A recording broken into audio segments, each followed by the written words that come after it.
Hi, and welcome to the 79th in our series on Middle Eastern and North African Islamic history, on revolutionary Iraq and Saddam Hussein. Now, revolutionary Iraq, right, covers that period from 1958 until, let's say, 1971, when Iraq is incredibly turbulent with multiple governments that keep changing as each level of the revolution thins out, and we're going to discuss that in a bit.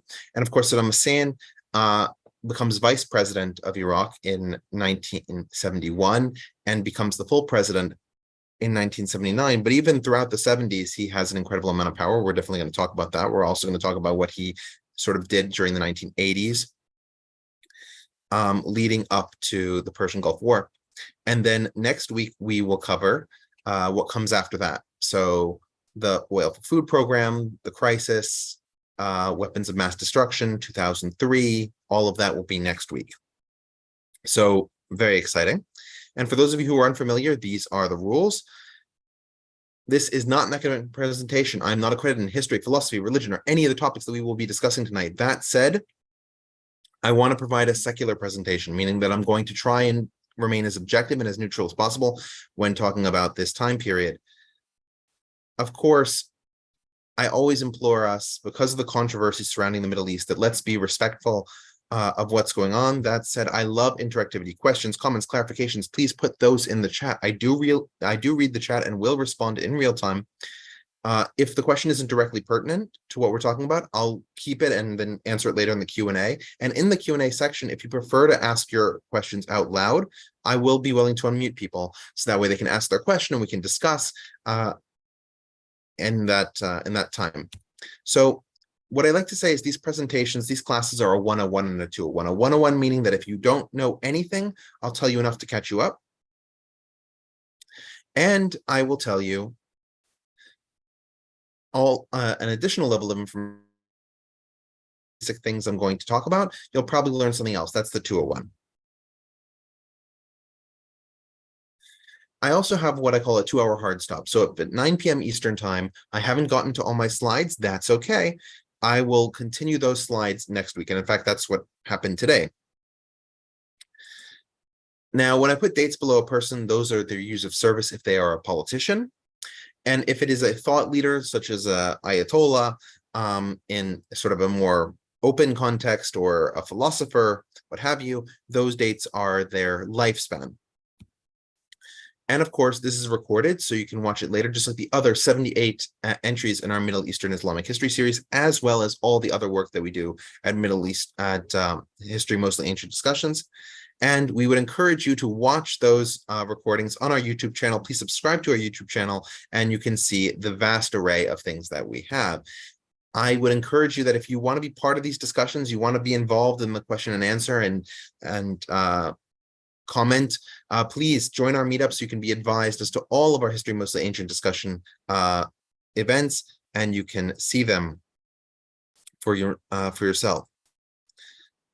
And finally, we have premium Zoom, premium meetup, and premium YouTube, which all cost us a premium. So while we are going to give these presentations and continue to give them for free, we would always appreciate if you could help us out financially if you think that this has been worthwhile and you've really enjoyed it. You can do that through PayPal or buy coffee. All right. So some of the things that I want to point out before we get into this period is to really set us in terms of what's going on in the wider Middle East and in terms of what we know from within Iraq at this time. The first thing is that, and as we've discussed in several previous episodes, the 1950s through the 1980s in the Arab world is what's called the Arab Cold War, when you had a number of states that were aligned with the West, such as Israel, Jordan, Turkey, and until 1979, Iran, really dealing with a difficulty in that a number of other regimes were increasingly turning to another direction, a Republican direction. But we should be clear, when we say republic, we simply mean that the country wasn't ruled by a monarchy anymore. It was ruled by a military junta, or it was ruled by a, quote, president, but none of these countries necessarily have democratic norms. Egypt is one of them. Lebanon was at least nominally a republic, but it kept vacillating backwards and forwards in terms of its organizational style. We talked about that when we talked about Lebanon. Syria also started out as a republic, but then became embroiled in revolutionary fervor. We talked about that in episodes 71 and 72. And Iraq is also going to be in this period, right? It starts the period until 1958 being a Western-aligned monarchy, and then that's overthrown. So it becomes part of this Cold War, and it starts to become more and more on the side of Egypt and Syria as a republican state. But we're going to see that not all of the republics align with each other, and increasingly they become hostile to one another.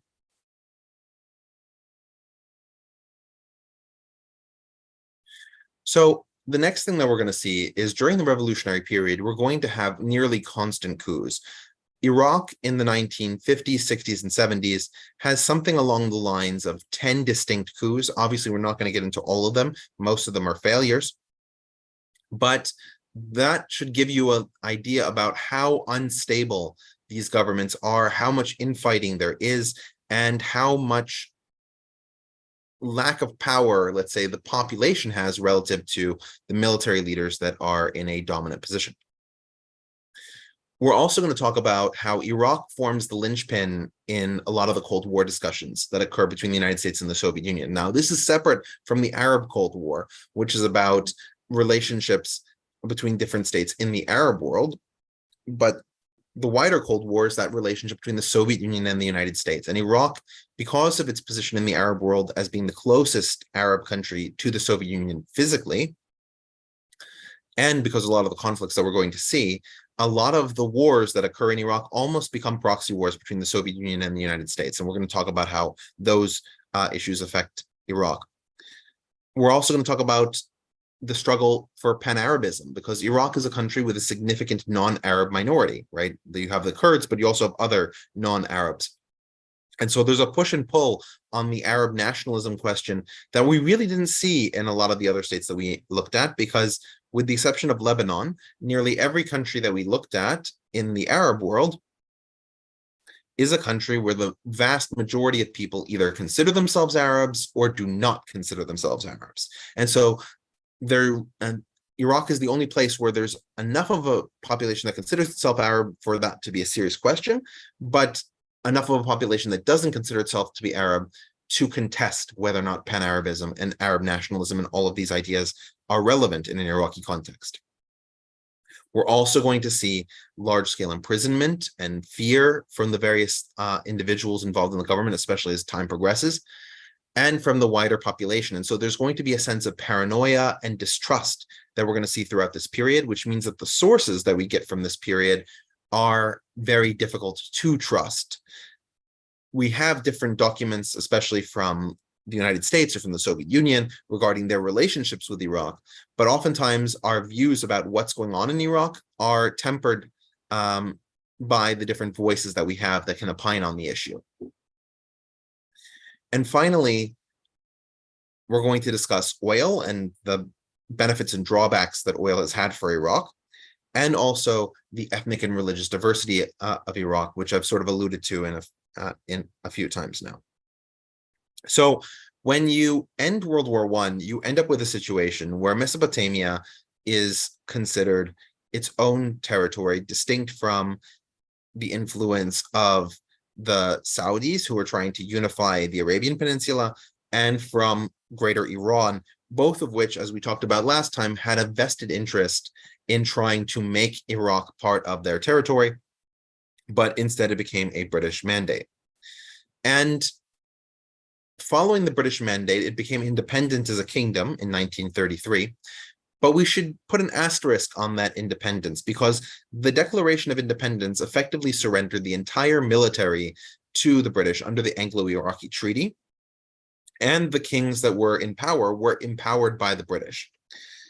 So you had, coming after World War II, three distinct thought lines within the Iraqi world as to what to do now that the British were still functionally in control through this military alliance, and the question was, how could Iraq assert itself?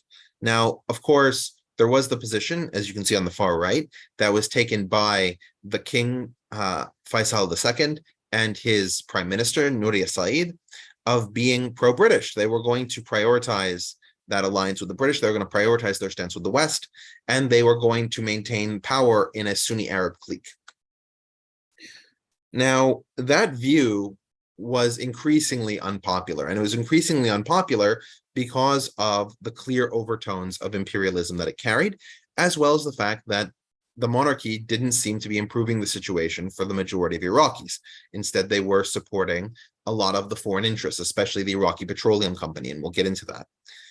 It's one of those things, the Iraqi Petroleum Company is an irony in naming, where despite having that name, it is not owned at all by Iraqis. It was owned by the British and the French and a number of private investors. Now, of the remaining two categories, we're going to see the fight between them break out as we move further and further down the timeline. And so it's important to sort of see the distinctions between them. Iraqi nationalism basically understood or claimed that Iraq was a distinct entity within the wider Arab world.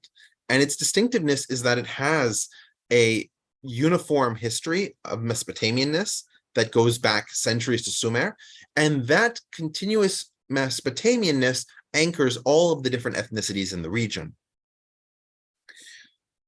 Accordingly, Iraq should be a nation composed of its different constituent parts, especially the Arabs and the Kurds, and among the Arabs between the Sunni population and the Shiite population.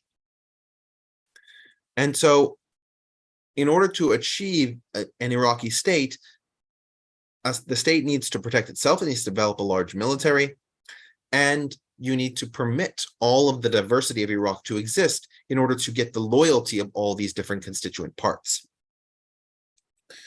On the other side, you have the Arab nationalists. Now, the Arab nationalists say that Iraq is a constituent part of the Arab world, and therefore it should have an Arab identity that is part and parcel of the integration with the wider Arab world, right? The Iraqi nationalists are viewing Iraq as a friend to the Arab world, but not a part of the Arab world. And the Arab nationalists are saying, no, it should be part of the Arab world. In fact, it should be part of a wider coalition, or it should unify with the other Arab states. And because of the Arab connection to Islam throughout history, Islam becomes the dominant moral core for any Arab nationalist. Despite the fact that at least the ideology is nominally secular, Islam becomes in many ways an anchoring piece in that politicians will use it to defend the character, growth, and development of an Arab unitary state, of a pan-Arab state. All right.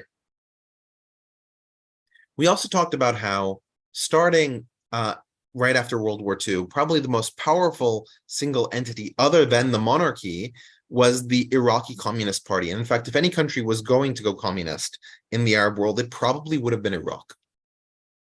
You have the Al-Wathba, which was an uprising that broke out in January of 1948. It was led by the communists in collaboration with a number of different union leaders in order to protest the economic situation that the majority of Iraqis found themselves in. Iraq was a country at this time with several large landowners who had agglomerated all the wealth to themselves, and a significant population of rural peasantry who simply had no way of navigating this modern situation without any money or education. Combine that, of course, with the fact that as Iraq was moving into the post-World War II period, it was slowly starting to industrialize, especially around oil extraction. And so you had a number of these rural people moving into the cities, and they had no way to improve their lot in life. The Iraqi Communist Party was able to seize on that and provide a discourse area for them to realize their status and realize that as long as the British military remained in Iraq and supported the monarchy, it was very unlikely that this situation was going to change in any material respect. In many ways, the British wanted the monarchy to secure that the British would maintain their oil exploitation rights, would maintain British access to Kuwait, which was still a British protectorate. It wouldn't stop being a British protectorate until 1961, and would maintain a strong alliance with Iran, another British ally in the period. But what sealed the Communist Party's fate is not the fact that the British were able to clamp down on it. It was that the communists in Iraq took their orders in many respects from Moscow. And Moscow in 1948 was supportive of the Zionist movement and the creation of the State of Israel. The thought process was that Israel, because of its many kibbutzim, which are socialist communes, would become a socialist country and therefore become an ally of the Soviet Union. So ignoring the distinctions between ethnic groups and people who may affiliate or not affiliate with communism around the world, all of the communist parties, including the Communist Party of Iraq, were ordered to take a pro-Israeli position when Israel declared independence in May of 1948. Understandably, this did not go over well with the Iraqi population and actually provided a way for the monarchy to justify its continued existence by taking an anti-Zionist position. And this, ironically, may have saved it from complete irrelevance because the monarchy was able to demonstrate that it reflected in some way the desires of the people. And the Iraqis fought alongside the Jordanians on the West Bank front, especially in the northern part of the West Bank front. But the Jordanians were the better organized soldiers, especially since they were still being led by British generals themselves.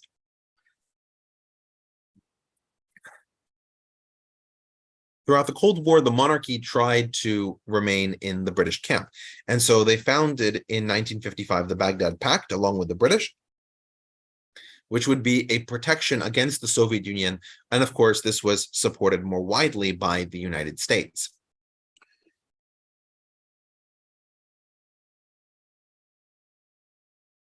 But we also have to take into context that Nouri Said, the prime minister, and Faisal II, the monarch himself, couldn't do much about the rising spread of Arab socialism, coming from Egypt especially. After 1952, when the Egyptians launched their coup, and Nasser himself came to power in 1954 after internal wrangling. We talked about that in episode 69, I believe.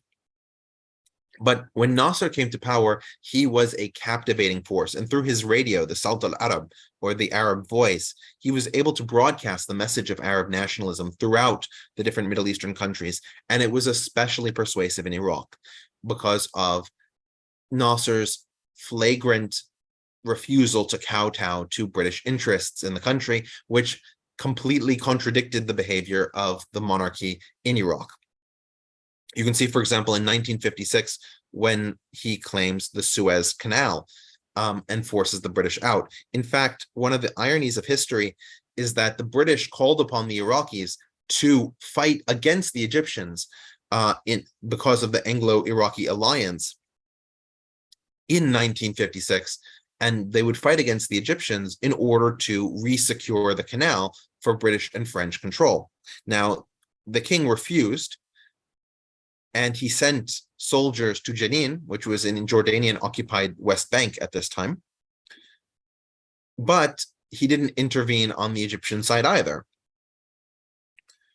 So you end up with this situation where Nouri Said looks increasingly incompetent at leading an Arab country or an Arab majority country, and is kowtowing in a certain respect to British interests because while he didn't go through with the alliance, he broke off the alliance, he didn't do anything to actually thwart Israel, despite the fact that he had soldiers right there. And so to protect himself, Faisal II entered a unity with the with the Jordanians. And so you had this Hashemite union because both of them were first cousins. The father of Hussein, the grandfather of Hussein, Emir Abdullah, and the father of Faisal II, Faisal I, were brothers. And so these two cousins effectively unified, but that unification only lasted for a very short while. Now, one of the surprising things is that the British did not support this union, despite the fact that Jordan was a British client state at this point, and so was Iraq. It would make sense that the British would support this, but they didn't. And they didn't because, in the view of Nouri Said, Kuwait was part of Iraq and should be part of this alliance. But if the British were to allow Kuwait to become part of this alliance, that would indicate that Kuwait was in some way independent. And the British wanted control of Kuwaiti oil. They felt like they desperately needed it to maintain their warship fleet. And so they refused to allow Abdullah III as-Salam as-Sabah to declare independence and become part of the Hashemite Union. Without British support, of course, this had no serious longevity. By contrast, the Egyptian-Syrian alliance that created the United Arab Republic and created so much fear in Baghdad that the Hashemite Union was created in the first place survived for nearly 3 years. So I alluded to a minute ago how the Suez Crisis of 1951 and the Free Officers' Coup of 1952 basically turned Egypt from a monarchy into a junta-led republic. Now, these free officers were politically inspired members of the military who decided to take power for their own use and therefore put forward more radical ideas that they felt would be useful to their governments. So when Nouri Said wanted to protect Jordan from this new Egyptian-Syrian unity, he ordered his general Abdulkarim Qasem, you can see him in the right-hand side picture, third from the left. He ordered Abdulkarim Qasem to take his soldiers who were to the southeast of Baghdad through the city and into Jordan in order to protect the Jordanian flank. But Abdulkarim Qasem and some of the other generals in the picture, like Abdussalam Arif, who is just to his left, our left looking at the picture, they decided that no, they would go through Baghdad and instead of marching through the city and then coming out the other side, they would hunt down Abdallah, who was the regent, Faisal II, who was the monarch, and Nouri Said, the prime minister, and assassinate them all, mutilate their bodies. You can see Nouri Said's body being dragged through the street, and declare for themselves that they had done what the Egyptians had done. They had taken power as a revolutionary group of free officers. And you can see the international reaction. This reaction is from Amman, of course, where King Hussein, who was a cousin, as I mentioned, of Faisal II, was still ruling, and the Jordanians are gobsmacked by how difficult and problematic, of course, the overthrow of the monarchy was. As we talked about on the Jordanian side, 1957 was a pivotal year for the Jordanian monarchy, and it almost didn't survive. But now we move into a revolutionary situation, because the various generals and leaders who have come together as the Iraqi free officers didn't all share the same view on how Iraq should be governed. And in fact, we have 3 different groups that are involved here. Abdulkarim Qasem himself was an Iraqi nationalist. He believed in the unitary rule of Iraq. Part of this may have come from the fact that he had both Shiite and Sunni parents, and so he was a mixture of both of those, whereas most of the other members were strictly Sunni. Now, his view was going to be the dominant one for as long as he was in power, but the other 2 groups are really important to mention, and we'll see in the threads how they end up getting their own power in their own time as well. Both of these groups were Arab nationalist groups. One was the Nasserists, those who were loyal to Nasser in Egypt and his vision of a pan-Arab state, and the other were Baathists, those who believed in an Arab Renaissance. Now, the functional difference between the Nasserists and the Baathists was really down to the question of opposition. In the Nasserist view, there should be no opposition. In the Ba'athist view, there should be an opposition, but the opposition should be led by the Baathists as well, so that all the different political factions can come together, but under one unitary establishment.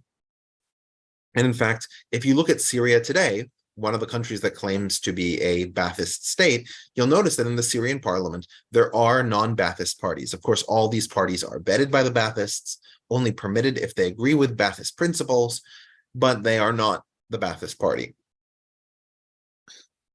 So we're going to see the conflict between the Iraqi nationalists, led by Abdulkarim Qasem, the Nasserists, led by Abdulsalam Arif, and the Baathists, led by Ahmed Hassan al-Bakr. And we're going to see more of these people, and so their names will become a little bit more familiar to us.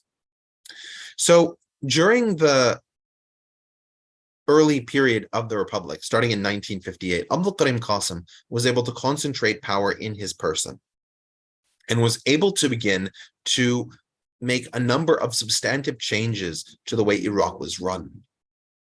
The first thing is that he maintained a thoroughly anti-British policy.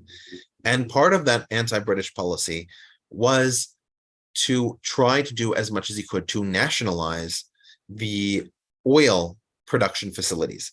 Now, Abdulkarim Qasem understood that the expertise that the British had in oil exploitation was such that he couldn't nationalize the oil wells as much as he would have liked. And additionally, he had seen the example from Mossadegh in Iran in 1951, which was that when he tried to nationalize British-held petroleum in Iran, the British had the Americans launch a coup d'etat against him and overthrew him. And so he didn't want that same fate. But at the same time, he had to make certain gains, certain actions on behalf of the Iraqis to take back a certain amount of control of Iraq's oil-producing regions. And so he limited the British concession to less than 1% of the land that it originally had been given, only those lands on which the British had built facilities, and areas that the British were considering exploiting but hadn't yet begun exploiting began to be part of the Iraqi held territories. Another key piece of Abdulkarim Qasem's policy was that he realized he needed to reach out to other dissident groups if his goal was to maintain power, because in the clique of the free officers, his view was a minority view. The Iraqi nationalist view was a minority view.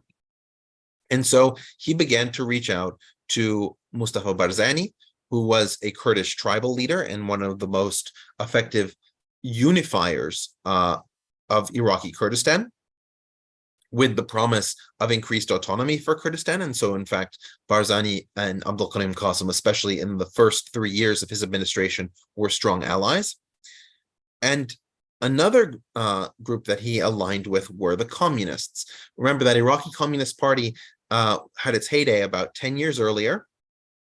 They still existed, primarily in the shadows, but the Iraqi Communist Party served as a useful partner when Abdulkarim Qasem didn't know if he could trust the military, didn't know if he could trust the other institutions of government because of the presence of Baathists and Nasserists. And the other advantage of bringing the Communist Party on board was that the communists could further the relationship between Iraq and the Soviet Union. It's worth taking a second to talk about internally within Iraq some of the concessions that Abdulkarim Qasem had to make to the communists. Not necessarily that he would have opposed these things, but he did them on account of his alliance with the communists. The first one was the creation of what was called Medinat al-Thawra, or City of the Revolution, which is a district of Baghdad. Today it's known as Sadr City, because Iraqi cleric Muqtada al-Sadr has based his organization in this city, this part of Baghdad. But Medinat al-Thawra was a very unique creation in the history of Iraq, because it confiscated some of the lands of the Iraqi Petroleum Company, right, that foreign-owned consortium that controlled a significant part of Iraqi territory because of exploitation rights that Qasem had now rescinded.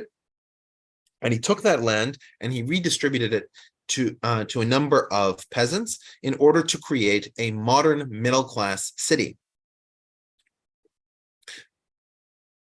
Another key advancement that Iraq had because of communist involvement was the expropriation of territory, especially from larger landholding individuals, and its redistribution to a number of peasants. Generally speaking, the redistribution happened in the areas close to the cities as opposed to farther away, where Qasim's power was more attenuated. But we already begin to see a dismantling of Iraq's traditional landed elite. We also have the rise of female legislators. Dr. Naziha Adolemi, who was herself a communist, became part of the Iraqi parliament and advised on a number of different policies, primarily in the housing sector, if memory serves. Because of the communist presence in the government that Qasim had created, as I mentioned, the Soviet Union began to see Iraq more and more favorably, which was a disaster from the American perspective. From the American perspective, especially with the Baghdad Pact of 1955, Iraq was supposed to be a bulwark, one of those 5 states, along with Turkey, Iran, and Pakistan, and of course Britain, the 5th member. These states were supposed to be a bulwark against Soviet influence in the wider Arab world. And here was Iraq, a country that now was involved in high-level meetings with communists.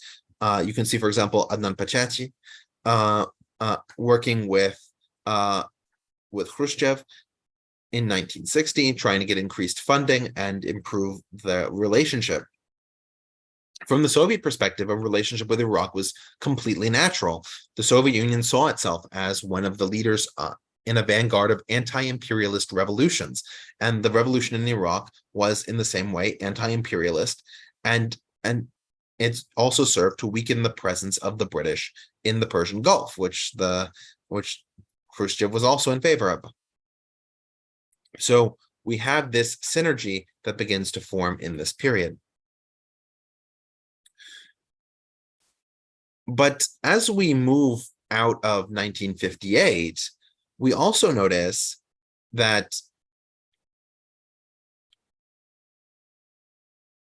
because Abdulkarim Qasem is an Iraqi nationalist, he refuses to join in with the expansion of the United Arab Republic. Now, the United Arab Republic is the government that Nasser created, based in Egypt, and that absorbed Syria. So in 1959,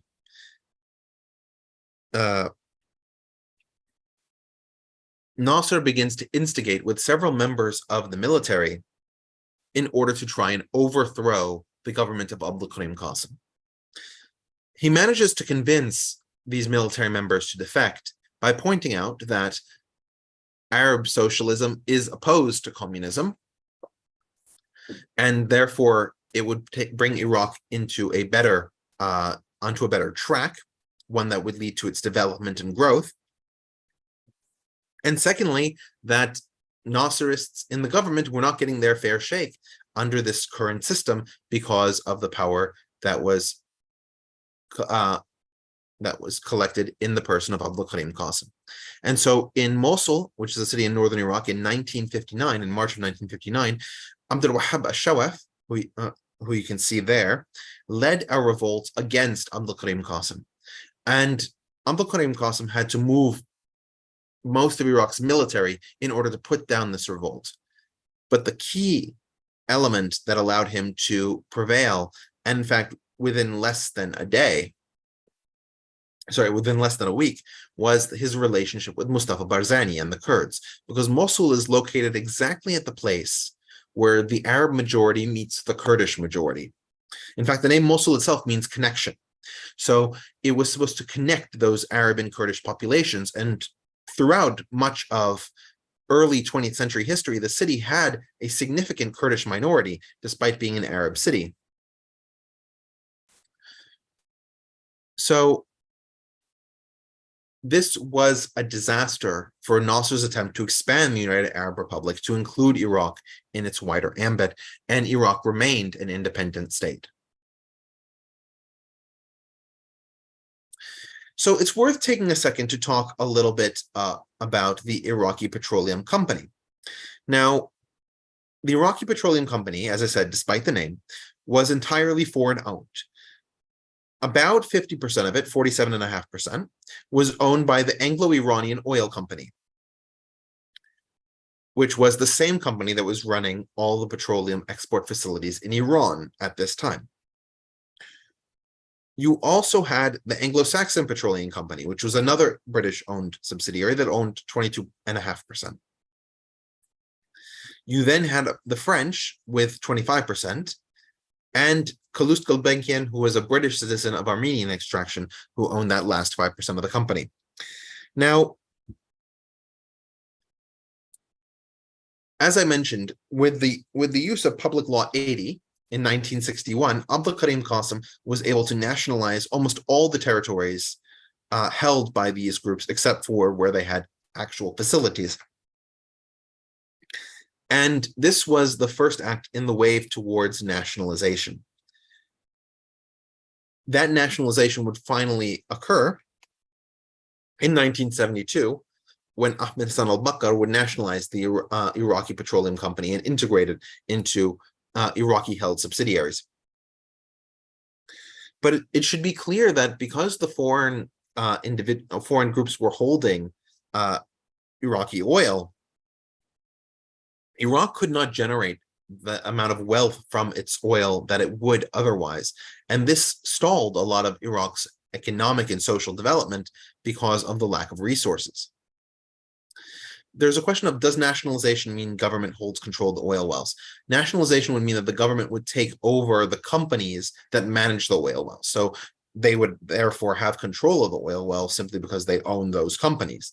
It wouldn't be, I don't know, the government owns the land, but somebody else owns the business.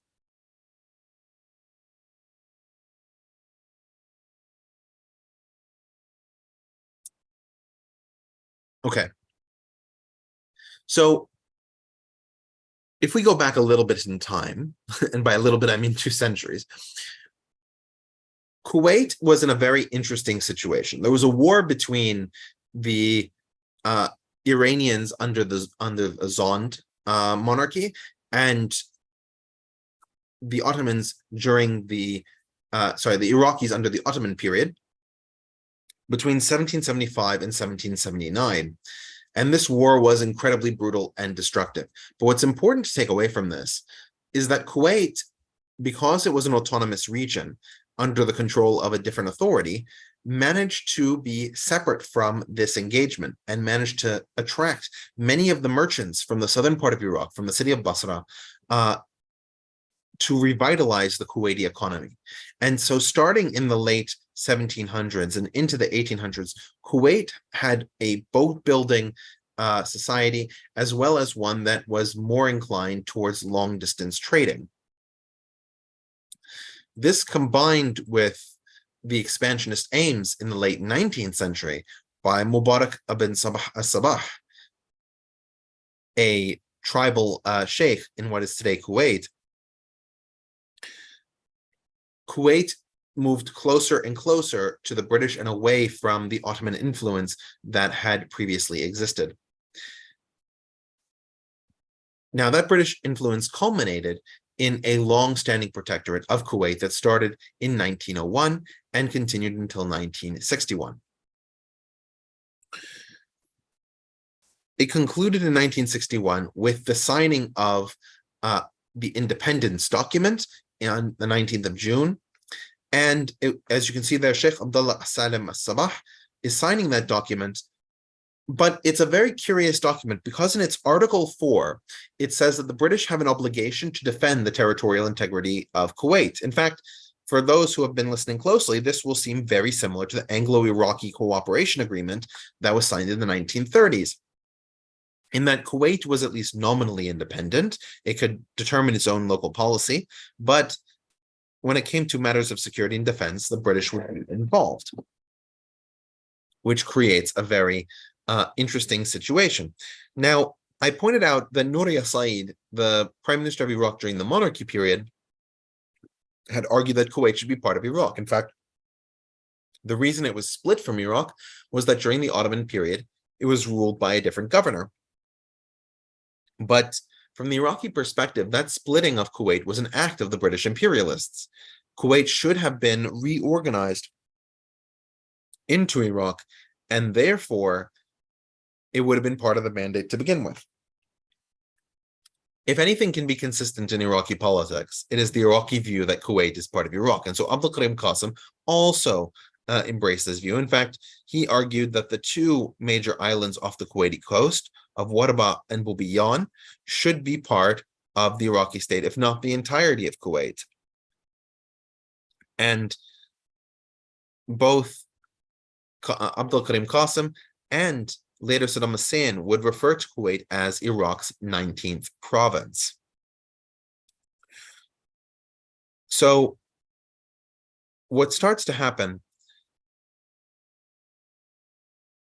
is that Iraq now, with new Soviet equipment, the Soviets, as early as November of 1959, start sending MiGs and other military equipment to the Iraqis. And so starting in 1969, after the Treaty of Independence was signed, the Iraqis begin to mass on the Kuwaiti border and threaten an invasion of Kuwait. This invasion of Kuwait came with a number of exercises along the border and threats. So the Kuwaitis reached out to their British protectors, and their British protectors responded, given that Kuwait served a significant portion of Britain's oil requirements. You can see the British launching the HMS Victorious. There were 12 other ships that came into the Persian Gulf to further buttress the capabilities of the HMS Victorious in what was known as Operation Vantage. And the British made sure that the Kuwaitis were aware that they would defend the Kuwaitis from any Iraqi attack. When the Iraqis saw this degree of British support, they backed down. And so Kuwait remained independent and very thankful to its British partners. Now, it's also worth taking a moment to point out why Iraq is so concerned about Kuwait's position and especially those islands of Warba and Babiyan. The first thing is that if you look very closely at the map, especially inside that red circle, you'll notice that Iraq has very little coastline. And to the extent that it does have coastline, the main waterway that feeds it is a river that is itself a composite of the Tigris and Euphrates. When you get that far south in Iraq, the Tigris and Euphrates actually flow into each other and then enter the Persian Gulf as one river. But that river is divided between Iraq and Iran, and those two countries have had difficulty clarifying exactly where the border should be, and especially since Iran was making more and more money in the early 1960s. The Shah was beginning to renegotiate the oil contracts with the British, which gave him more profit. He was willing to push things further with the Iraqis. Accordingly, if Iraq could take Kuwait and or those islands, Iraq could secure its access to the Persian Gulf and therefore its ability to trade.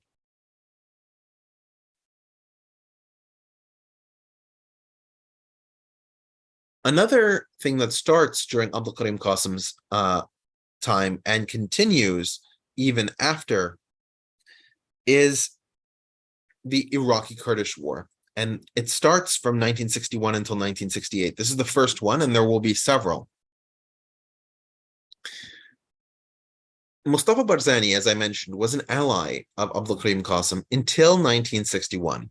And at this point, he sees that there's been no movement towards independence or Kurdish autonomy within the government. And that's even with all these reforms, nationalizing IPC territory, building Medina Thawra, increasing ties with the Soviet Union, none of this has led to Kurdish freedom. And so the Kurdish Democratic Party, the KDP, begins a resistance movement led by Peshmerga, or Kurdish resistance fighters.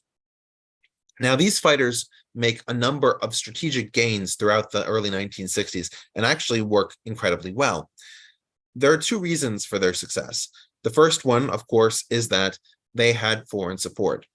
The bulk of their foreign support came from the Iranians. The Iranians saw this as a way to weaken Iraq and therefore assert more strongly their pressure on that Tigris-Euphrates waterway.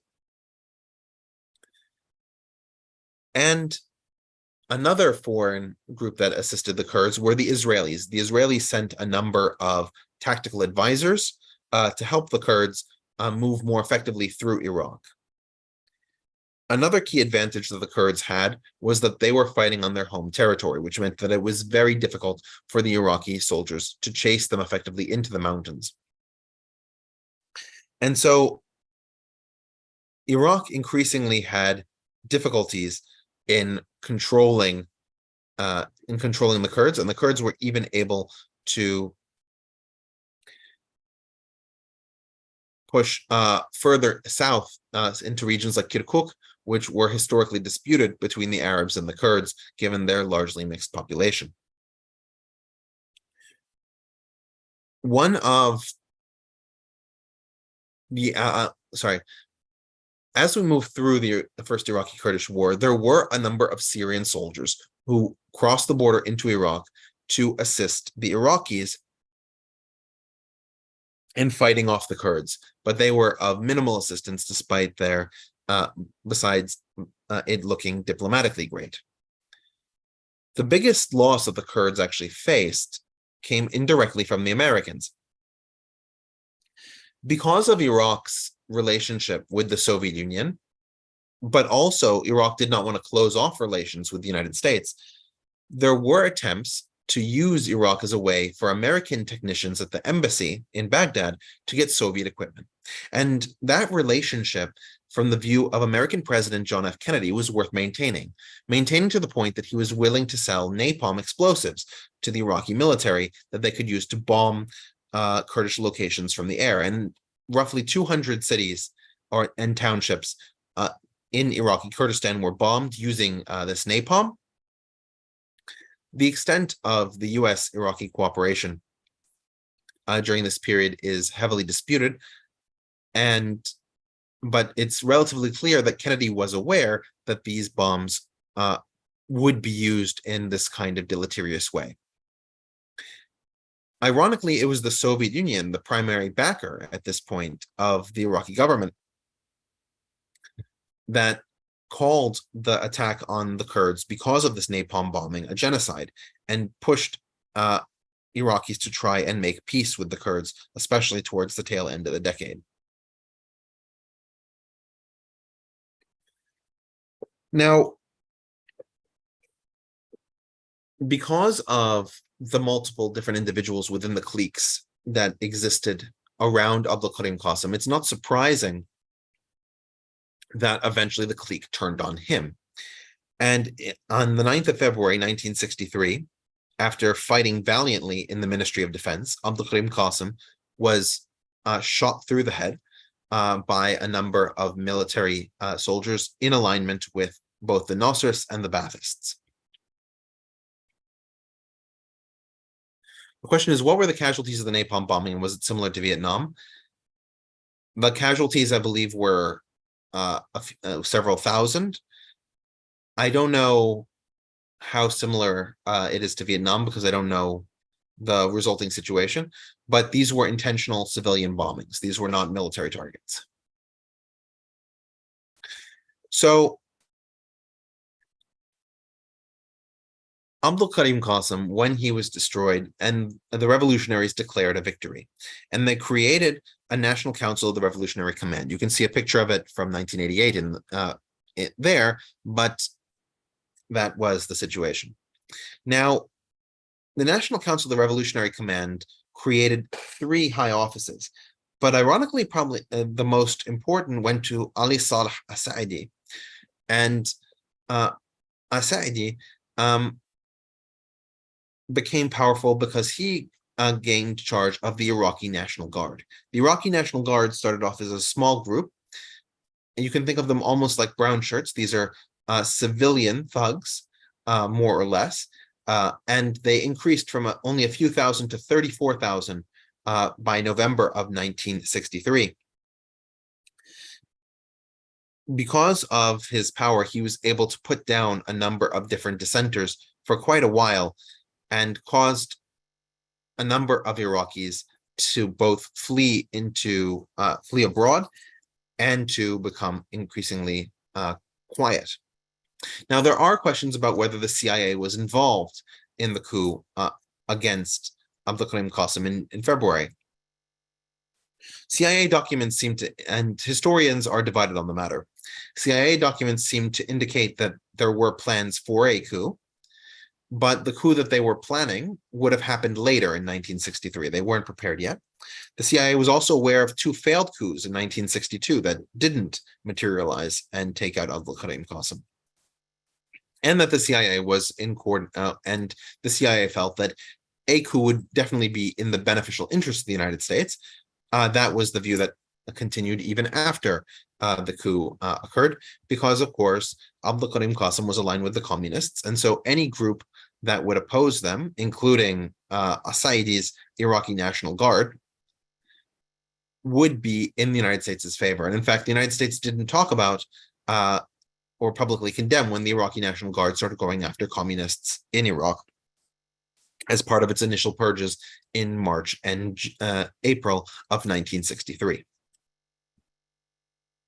Those who say that the United States had a direct role point to the United States contacts among the Ba'ath that existed in consistent numbers and in large proportion throughout 1962, and the United States' role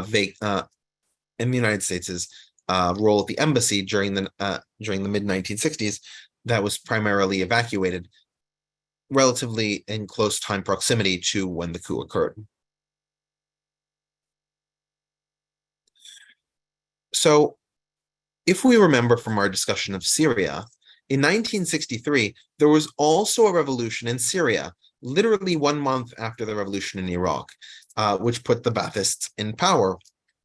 And so you now have one state with a group of Arab socialists in power, some of whom are Baathists, some of whom are Nasserists, and another state where the Baathists are in power in totality, which meant that Nasser saw it as the appropriate time to try and convene an attempt to reunify those three countries, Iraq, Syria, and Egypt. Now remember, Egypt and Syria had been united from 1958 to 1961, and the reason that that union broke up was that Nasser had forcibly excluded almost every political party, including Baathists, from the coalition he was creating to rule Syria.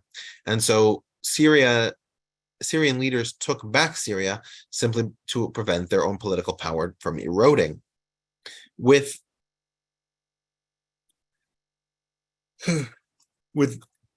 Baathist leadership in both Syria and in Iraq, it seemed like the opportune time to talk unity.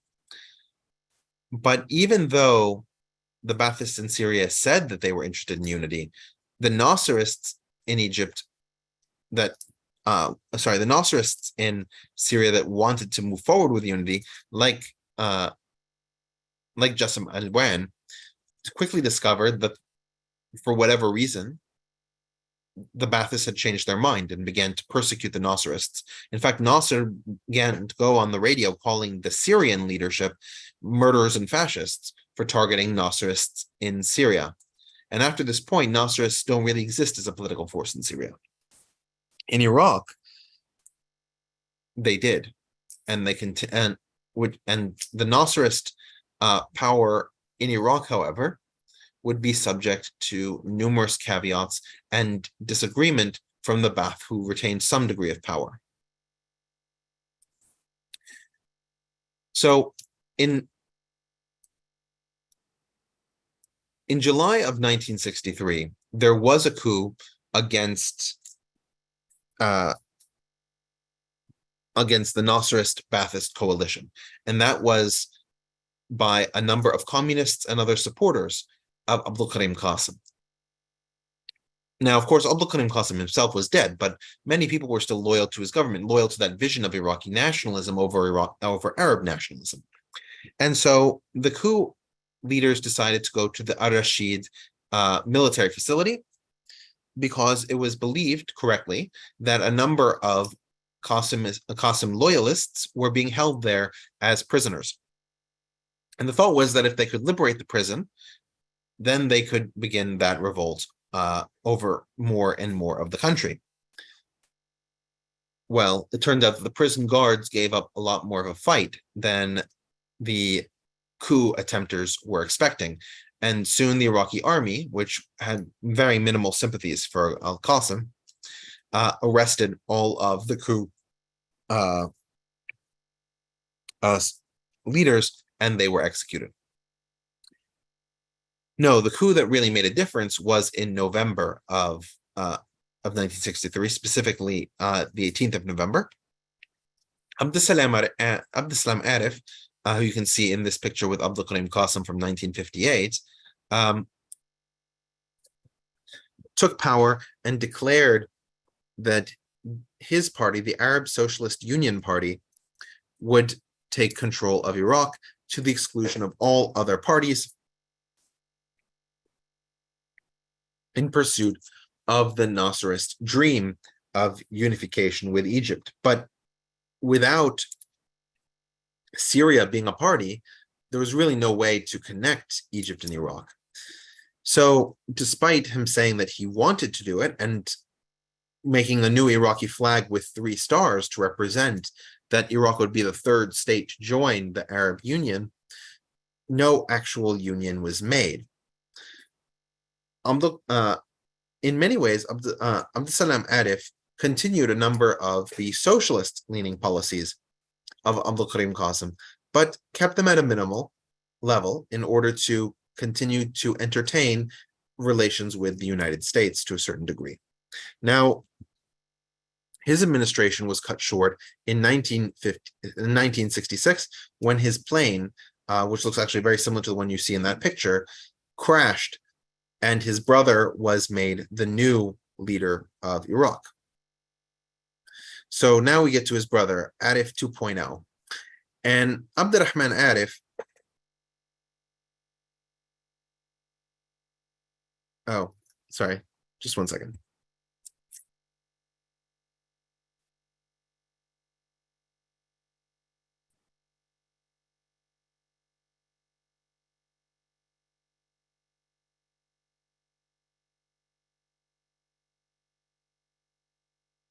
All right. So you then have Arif 2.0, and you have Abdurrahman Arif, who was chosen as president by the military clique because they believed that they would be able to manipulate him more effectively. That should show how limited an ability he had in order to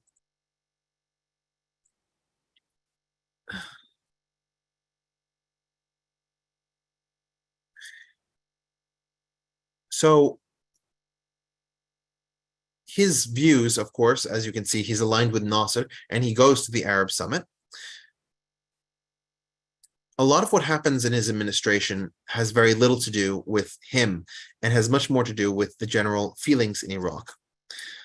The first major issue is that as the Kurds are continuing to win, especially in the Battle of Mount Handrin, which you can see the mountain there, and you can see Mustafa Barzani's Peshmerga in an area close to the mountain in the picture below. This was a battle commanded by an Israeli military attaché alongside the Kurds. This Kurdish victory here over the Iraqi military meant that there had to be some degree of negotiations.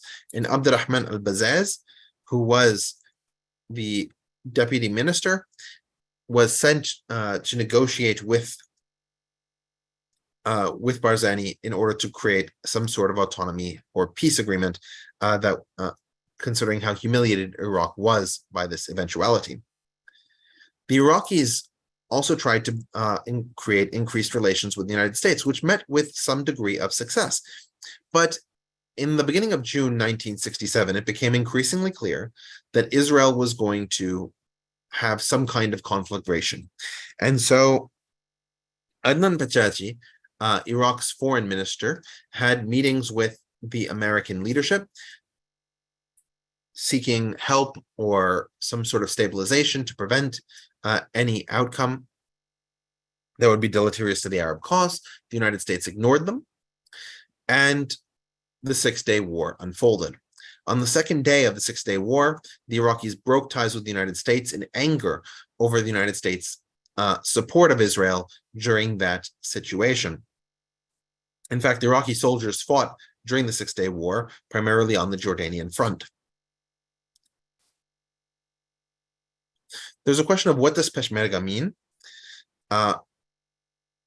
Peshmerga, I think, means fighter. Somebody can check the Kurdish. But it doesn't refer to any specific ideological alignment. So Peshmerga has been used for all different types of militants, regardless of whether they're right wing, left wing, as long as they're fighting for Kurds. And there's a question as to why are Kurds more Western aligned as opposed to communist aligned? Basically, the Kurds took whatever allies would come their way. And so we're going to see those alliances shift as periods move through. There's a point that the Six-Day War started when Egypt did not allow boats to come through the Suez Canal with merchandise for Israel. It's more that they wouldn't let them go through the Straits of Tiran, which would be Iranian oil. But the point isn't that Israel was forced into a war or that it was a preemptive war. It's that the Iraqis felt fundamentally, both in the Nasserist and the Ba'athist camp, that Israel's existence was illegal and immoral, a remnant of British imperialism. And therefore, any conflagration with Israel was necessarily a bad thing from an Iraqi perspective of Israel shouldn't exist. So you then get to the Baathists deciding to make their final move. But one of the things that we should point out before we get there is that in 1966 in Syria, there's a falling out between the Ba'ath leadership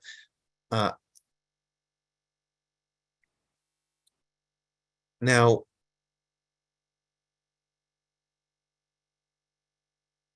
the Ba'ath leadership had an old guard that was philosophically aligned with Ba'ath principles. These were principles of a certain degree of socialism, a certain degree of Arab nationalism, and those who wanted to move further to the left and more radical. And in Syria, the radicals won, which meant that the historic leaders of the Ba'ath movement, like Salah ad-Din al-Bitar or Michel Aflaq, were forced into exile. In fact, Aflaq ended up coming to Iraq, where he would stay for most of the rest of his life. So, but of Ba'ath philosophy, Michel Aflaq talked about socialism, but we should understand that his socialism doesn't have the same valence as the socialism that we think of that's necessarily communist. In fact, he saw daylight between where the communists stood and where Baathism is. In fact, he saw there was no reason why Iraq should not have relations with Western countries or otherwise.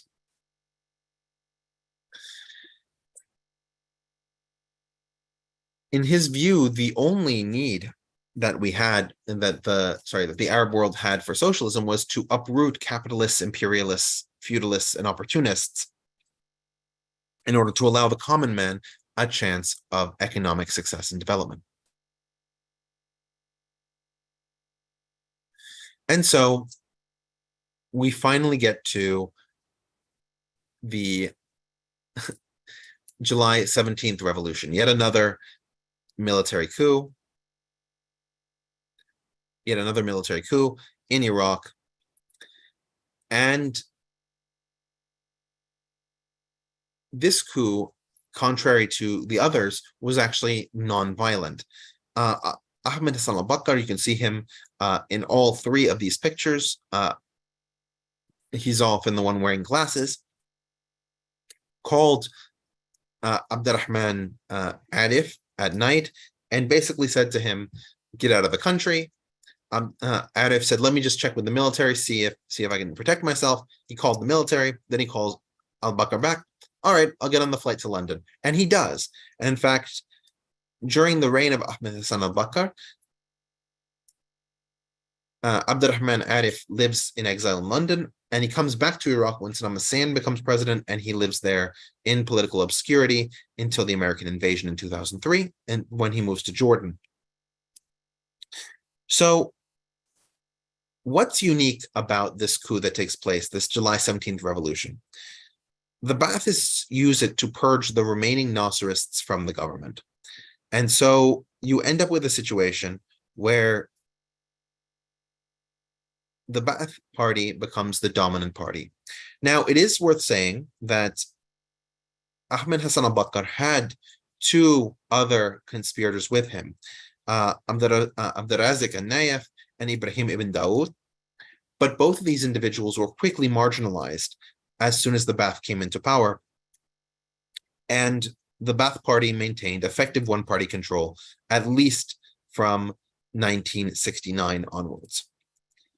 You can also see that an early vice president of the Ba'ath party was Saddam Hussein, and he was involved from the earliest stages of the coup. You can see him there in that red circle. And so while Ahmed Hassan al-Bakr had more history and more prestige within an Iraqi context than Saddam Hussein, who was relatively young, Saddam became increasingly a part and parcel of the government throughout the 1970s. And in fact, most of the initiatives during this period were at his behest, not at the behest of Ahmed Hassan al-Bakr. So it even makes sense that before he's president, to see Iraq as being his. And you can see, of course, in the lower picture, Michel Aflaq shaking hands with Ahmed Hassan al-Bakr, recognizing him, of course, as the leader of Iraq.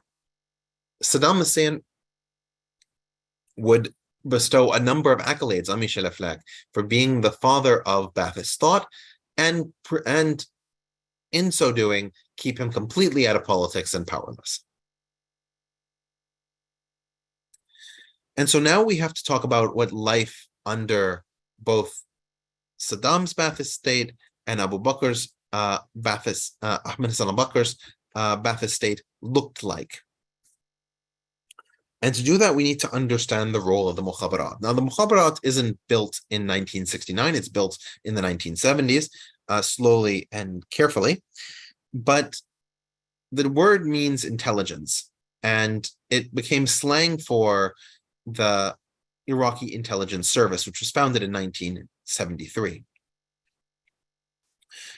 The Iraqi intelligence service was in many ways modeled after the Deuxième Bureau of Abdelhamid al-Sarraj that we talked about when we talked about Syria, which was a vast intelligence network that employed tens of thousands, if not hundreds of thousands of people to get information constantly about the goings-on in the country.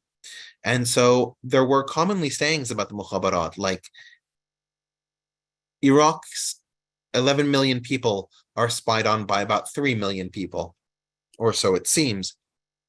There are jokes like, don't open the door, the Mukhabarat are coming. All of these kinds of sadnesses to show the repressiveness of the government, and any suspected problems would result in the Mukhabarat arresting a person. They routinely use torture for anybody that they consider to be a political dissident, anybody that they consider to be a threat to the government.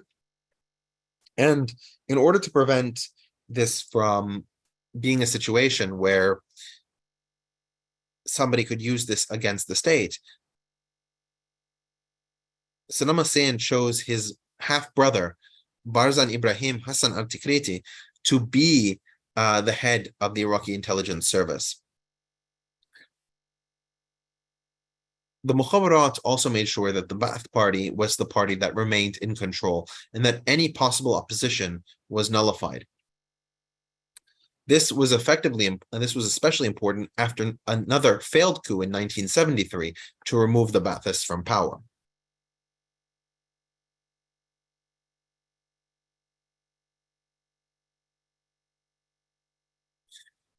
During this time, Iraq also manages to build its relations with the Soviet Union. In 1972, Ahmad Hassan al-Bakr goes to Russia and signs the Iraqi-Soviet Treaty of Friendship, and the Soviets help the Iraqis in numerous industrial projects throughout the country, like the creation of the Iraqi National Oil Company.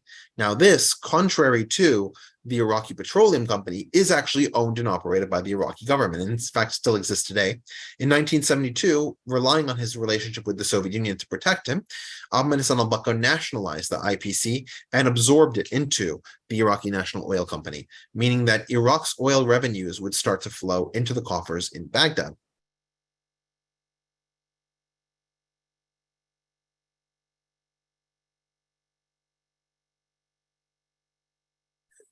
So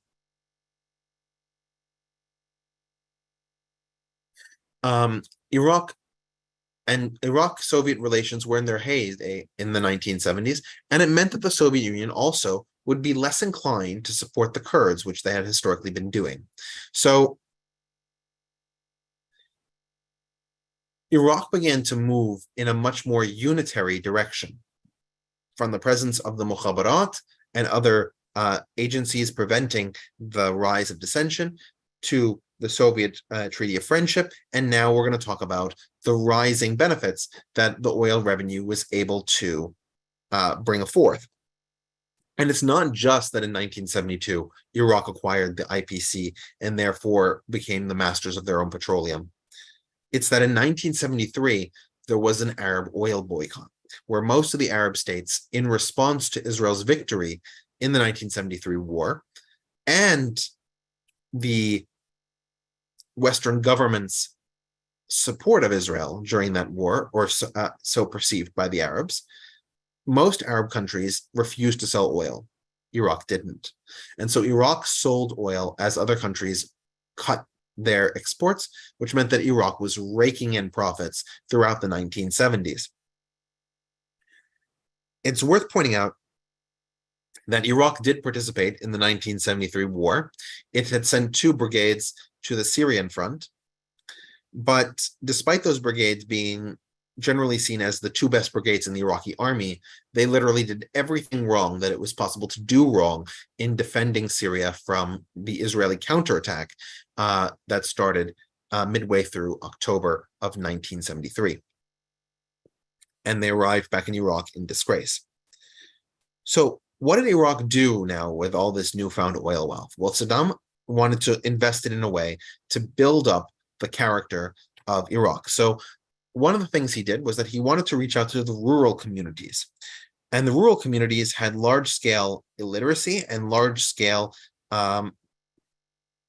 land difficulties. Remember, you had those large landlords, and while Abdulkarim Qasem had divided some of the land to create farms, nothing had happened roughly in 10 years between all of the Nasserist issues in power. And so Saddam started in the early 70s with providing subsidies to farmers, but by 1974, he actually started building farmers' collectives. And the numbers of collectives in Iraq rose by a factor of 3 times over the course of the 1970s, leading many farmers to have increased wealth and move into the lower middle, if not middle class.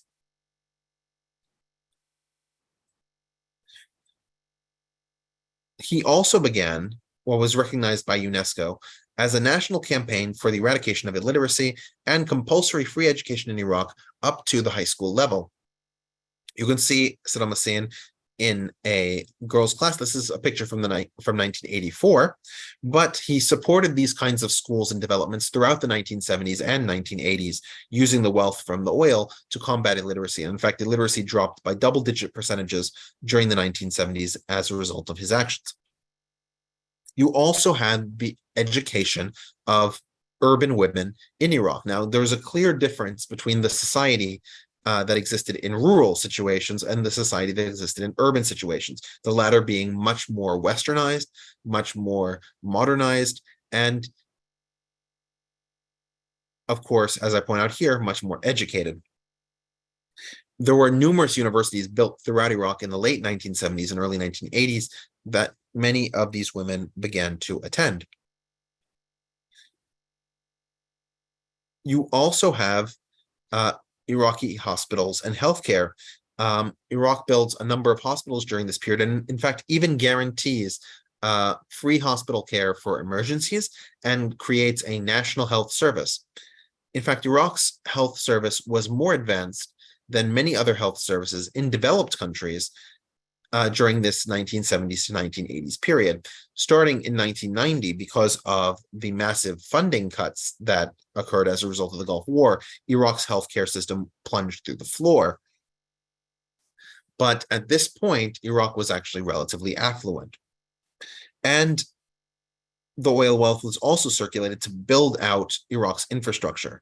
For the first time, the country was completely electrified. Numerous rural areas had not received electricity until this point, and he built numerous major highways connecting the large cities of Iraq. For most Iraqis, especially Arab Iraqis, life improved under Saddam Hussein. But most Iraqis is not all Iraqis. The first group, of course, that was targeted predominantly by Saddam Hussein was Iraq's Jewish community. Now, most Jews had left Iraq in 1950, so that's during the Kingdom of Iraq period, and they left when they were finally given permission to leave by the repeal of the law of 1946. Most of them went to Israel, but there were some Iraqi Jews who remained. By 1969, those Jews who remained were more or less those who didn't think that they could leave or were too old to leave. Regardless, Saddam Hussein needed justification. Saddam Hussein needed justification for the failures that Iraq had suffered in the 1967 war and for failures that Iraq had sustained while continuing to try and defend Jordan, because the Iraqi soldiers were also in Jordan, and there were Israeli cross-border raids like the Battle of Karame that we talked about in episode 64. So,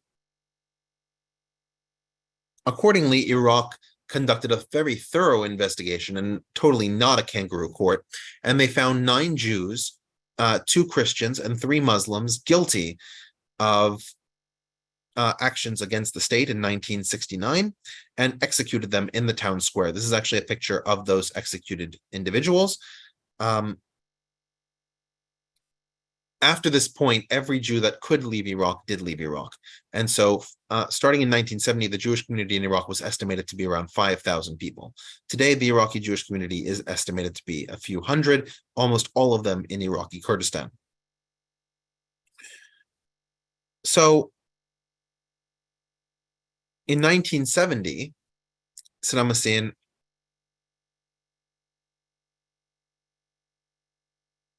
was part of the negotiating team that was sent to implement the Iraqi Kurdish Autonomy Agreement.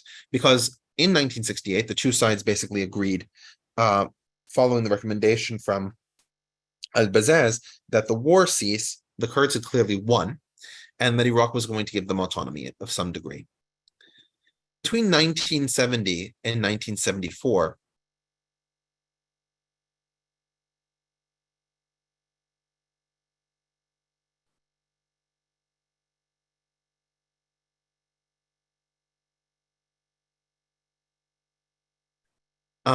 in 1970, they started this agreement, and the implementation was supposed to take a few years until 1974. But between 1970 and 1974, there were a number of changes within Iraq. As we talked about, the mukhabarat began to be started. A lot of power was centralized. The economy started doing much better because of the Arab oil embargo, which led to Iraq making a lot more money off of oil revenues. You had the removal of any dissidents within the government, Iraq was starting to unify around its own internal power. And so Saddam Hussein and many of the leaders of the Iraqi government felt that it would no longer be necessary to take Kurdish perspectives into account. The first real move of this we see in 1971 with what were called the Arabization policies. Now, the Arabization policies were attempts to change the demographic situation in the mixed cities. We talked about Mosul and Kirkuk, which are the two largest of these mixed cities. And the goal was to remove anybody from those cities who was not an Arab and provide cheap incentives for Arabs from the center of the country to move into these regions and re-Arabify them. In fact, you can see from the map below that those cities are, and that those areas are right at the edge of those areas claimed by the KDP and the PUK in that purple map, which shows the extent of KDP control and PUK control in the year 2018, I believe. Now, because of the relative success of the Arabization policies, Saddam Hussein began to order a more direct attack on the Kurdish Peshmerga. And at this point, because the Soviet Union was so strongly behind Iraq, they didn't condemn the attacks against the Kurds in the same way that they had before, but the United States did. So the United States, led by Henry Kissinger, at this point, Henry Kissinger was both the national security advisor, and he was the Secretary of State, which is the U.S. foreign minister at this point. And his view on the Kurds was that they would be instrumental in weakening Iraq, possibly pushing it out of the Soviet space, and therefore they should be used in that purpose. It's very clear from both his writings and his actions, especially abandoning the Kurds, as we'll see a little bit later, that he only saw them as an instrumentality and was less concerned about their goals of national independence. So U.S. support for the KDP, the Kurdish Democratic Party, came primarily through Iran, because Iran maintained its position as the supporter of the Kurds. And for a while, the Kurds were able to fight on an almost even footing with the Iraqi national government. But in 1975, the situation fundamentally changed. The Iranians and the Iraqis actually sat down at the table, and Iraq was willing to concede Iranian power on that unified river, that unified Tigris-Euphrates river that the Persians called Arvan Rud, that the Persians would be able to maintain a certain percentage of the river in exchange for Iran pulling out all of its support for the Kurds. And so in Algiers in 1975, the Shah of Iran agreed to the terms set out by Saddam Hussein, and now the United States no longer had access to the Kurds, right? The only way the United States would have had access would be through Turkey, and the Turks did not want to incentivize a Kurdish independence movement. So they rebuffed any U.S. attempt to use them.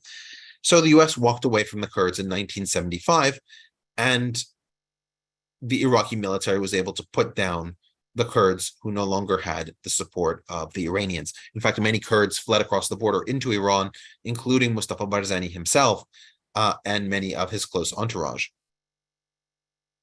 The KDP signed a document of surrender to the Iraqi authorities, and some Kurds who were dissatisfied with this broke away, led by the Talibani clan. And the Talibani, along with a number of different groups in 1976, created what was called the Patriotic Union of Kurdistan, that was a little bit more socialist in orientation, a little bit more open to different leaders, not just the Barzanis. And that group began a number of small uprisings in Iraq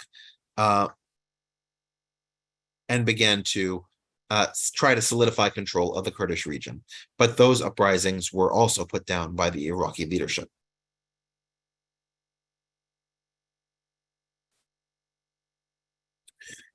So 1979 is a pivotal year in much of the Middle East, and Iraq is no exception. As we pointed out in several of the earlier lectures, Egypt made peace with Israel in 1979, which meant that Egypt would now be a pariah among other Arab states, especially Iraq, which had maintained an anti-Zionist perspective throughout the 1960s and 70s. Because of this, and because of Iraq's growth of its military apparatus, especially being able to defeat the Kurds and further expanding it under Saddam Hussein and the creation of the Iraqi Popular Army, we'll talk a little bit about that soon. Iraq was now in a position to take the mantle from Egypt and become the leader of the Arab League without the Egyptians in it. Another key event that we're going to see is that in 1979, the Islamic Revolution occurs. One of the funny ironies about the Islamic Revolution is that Khomeini, after fleeing from the Shah of Iran in the 1960s, he took up residence in Iraq and was actually permitted to live in the city of Najaf, a Shiite holy city in Iraq. Saddam Hussein only expelled him from Iraq as a result of the 1975 Algiers Agreement, and he came to live in Paris. Khomeini did. Because of Khomeini being in Paris, he was actually able to publicize the Iranian revolutionary cause more openly, and this effectively led to the situation that we discussed 2 lectures ago, where Khomeini took power in Iran. There's a question, what is the direct cause of the Islamic Revolution? I mean, I would say the direct causes would be the Shah not willing to use military force to completely suppress the protests that were going on in 1978. There are many other causes, long-term causes, and I would encourage you to go back to episode 77 to see all of those causes in succession. Also, episode 76 discusses them quite a bit. So that will probably give you a better sense than what's going on here.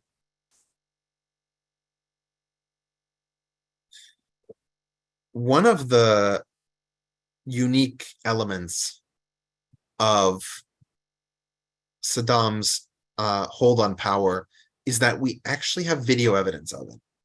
And that's one of the things that's incredibly interesting from a historical perspective and a historian perspective, perhaps we could say. Less exciting if you happen to be in the audience. So we need to back up a little bit to understand the purge. Starting in 1978, Ahmed Hassan al-Bakr was getting older and older, and he knew that he would give up aspects of the state. And so he entered into negotiations with Hafez al-Assad, the ruler of Syria, who had been the ruler since 1970. They were going to create a unified Ba'ath state of Syria and Iraq. In that state, Hafez al-Assad would become the vice president, and Saddam Hussein would lose his role that he had spent so long cultivating. That, of course, for Saddam Hussein was unacceptable. And so he took power from Ahmed Hassan al-Bakr and put out a message that the old man was senile and sick, and that he would no longer be ruling. And so Saddam would take power in his own right. But that was not the purge itself. The purge came a little bit later. Saddam claimed that there was a Syrian conspiracy to take power from him and from the Iraqis more generally, led by Hafez al-Assad, and that there were numerous members of the Iraqi government who were complicit in this. How did he know this? He had found the ringleader of the conspiracy, Mohyi Abdul Hussein Mashhadi. Now, Mashhadi was an individual who did not like Saddam, was not in favor of his accession to the party, and so he was the perfect scapegoat. And for something close to 30 minutes, Mashhadi described the nature of this conspiracy, whether or not it existed, is entirely irrelevant, probably didn't. But at the end of the speech, Mashhadi indicated that he would reveal the names of his co-conspirators. And he revealed 10 names. And then there was a pause. And each of those 10 individuals was escorted out of the room by security guards. And then he read another 10 names, and another, and another, and another, until 68 people had been escorted out of the room. All of those people had been people who were in favor of the Syria-Iraq alliance, and or people that didn't think Saddam Hussein should be ruling the country.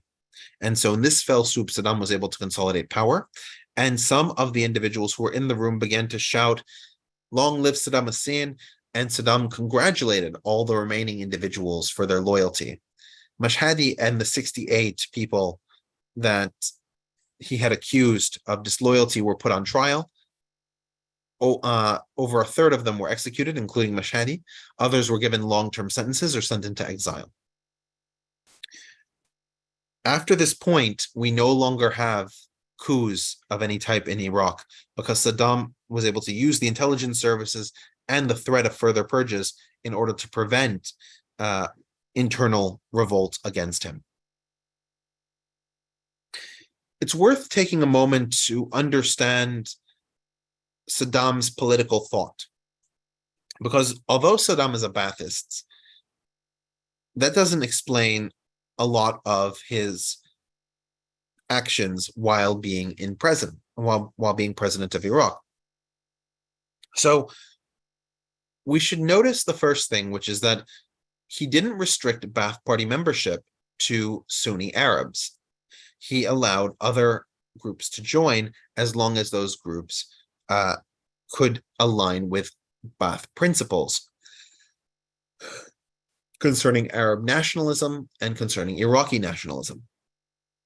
Probably one of the most important individuals in Saddam Hussein's administration was Taha Yassin Ramadan al-Jazrawi. And Jazrawi was a Kurd. He was a Sunni Kurd. And from 1974 until 1991, he was the runner, he was the organizer of the Iraqi Popular Army. Now, the Iraqi Popular Army was a very strange institution. It was a parallel army to the real army, the Iraqi army. And the goal of the Iraqi Popular Army was to be a counterpoint to the Iraqi National Army and prevent the army from launching a coup against Saddam, because the Iraqi Popular Army could then intercede, and no person who was in power of one would be in power of the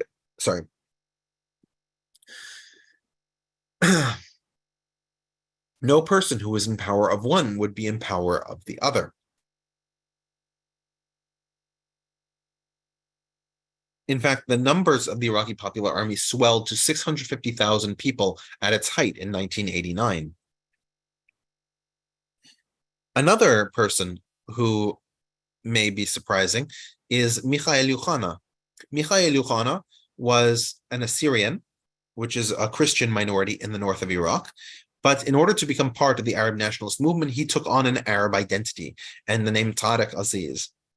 Tariq Aziz became the vice president of Iraq and served from 1979 to 2003. As well, the foreign ministry. He was the foreign minister of Iraq during those years. And he was probably the highest ranked Christian in all of Saddam's government. Both this Kurd and this Christian were members of the Ba'ath Party, despite it being a party of Arab nationalists. And we should understand that from Saddam's perspective, these individuals could be part of the coalition as long as they understood their relative place. Abdulkarim al-Qawaqibi, who we talked about earlier, was the first really to come up with this idea of Arab supremacism because of Islam. And Saddam Hussein adopted that as well, holding that because the Arabs had received the Quran, because the Arabs were chosen in this way, they were somehow destined to lead this part of the world. And so these other groups that were non-Arab could Arabize to a certain extent and come into this larger Arab world. Additionally, Saddam integrated into Arab nationalism an Iraqi nationalist perspective that could unify the whole country as long as it was viewed through an Arab lens. One such thing that shows how he felt about this was that he engraved his own name into the stones of Babylonian ruins, meaning that the Babylonians were the direct ancestors of his current Iraqi state. So you have this Iraqi nationalism that everything comes out of Iraq, but it's overlaid with this Arab supremacism that brings in Taha al-Jazrawi, as long as he speaks Arabic, that brings in Tariq Aziz, as long as he takes on that Arab name. As long as they are integrating with that Arab culture, they can be part of that Arabic reincarnation of the Iraqi story. Also, despite Baathism being a secular ideology, and Michel Aflaq was a Christian, an Orthodox Christian, Saddam Hussein integrated Islam very strongly into his regime and pointed out on several occasions that the communists were atheists, but he was a defender of faith. He just didn't believe the government should enforce faith as a matter of law. And so he publicized pictures of himself, for example, touching the Kaaba in 1976. In fact, after he became president in 1979, he rarely left the country, but he used these pictures to instantiate his position as a defender of Islam. And many of his sessions were had a Muslim prayer, or he would design campaigns like the Al-Anfal campaign based on surahs of the Quran. In many ways, he tried to integrate Islam into his administration in a non-legal capacity. And finally, Saddam ruled through a cult of personality, and he tried to demonstrate that cult in every direction that Iraqis could take it. So he would put on, for example, Kurdish dress or Arab thawb when trying to cater to those populations. His dominant style of cloth was to wear a Western business suit that he had personally tailored. And he established a cult of personality that would be dominant in Iraq for as long as he would reign. And at the same point is when the Iranian Revolution becomes a direct threat to Iraq. Iran's expansion, especially in courting Syria in 1982 and Lebanon, would put Iraq directly in those Iranian crosshairs. And the Vilayat al-Fiqhi, or the guardianship of the jurist, would be increasingly appealing to Iraq's Shiite majority population, as we'll discuss in a second. So in Iraq, you had two Shiite leaders who began to take a more definitive stand against Saddam Hussein. And these two leaders were Ayatollah Muhammad Baqir al-Sadr and Ayatollah Hakim al-Tabatabai.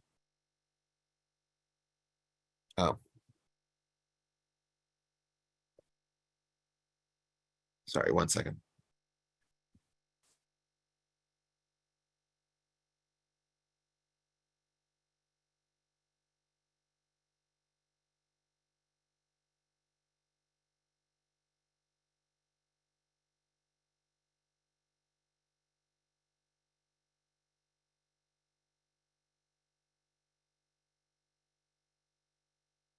There's a question of what Ayatollah means. Ayatollah means sign of God, and this is a part of the Shiite hierarchical structure.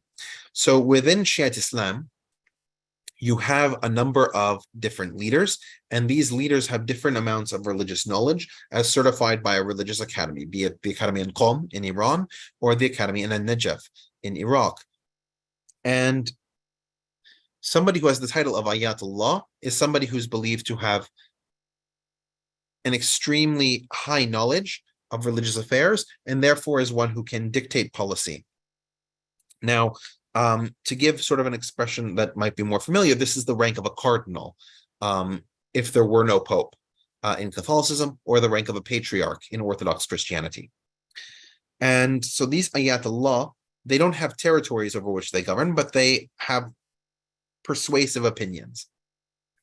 And so Muhammad Baqir al-Sadr was probably the first. He founded the Islamic Da'wah Party, or the Islamic Evangelism Party.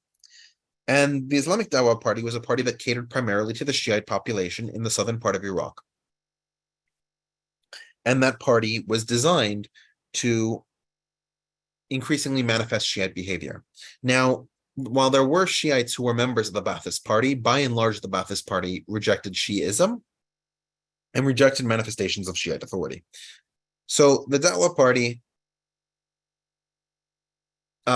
became increasingly repressed, and Muhammad Baqir al-Sadr, and including his sister, were jailed by the Mukhabarat on several different occasions before they finally executed him and his sister in 1980.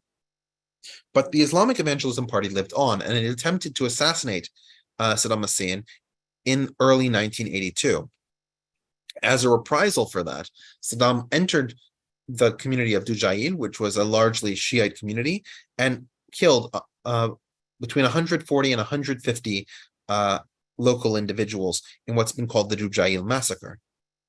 This massacre is the only crime for which Saddam Hussein had actually been tried in the court hearings that occurred in 2006.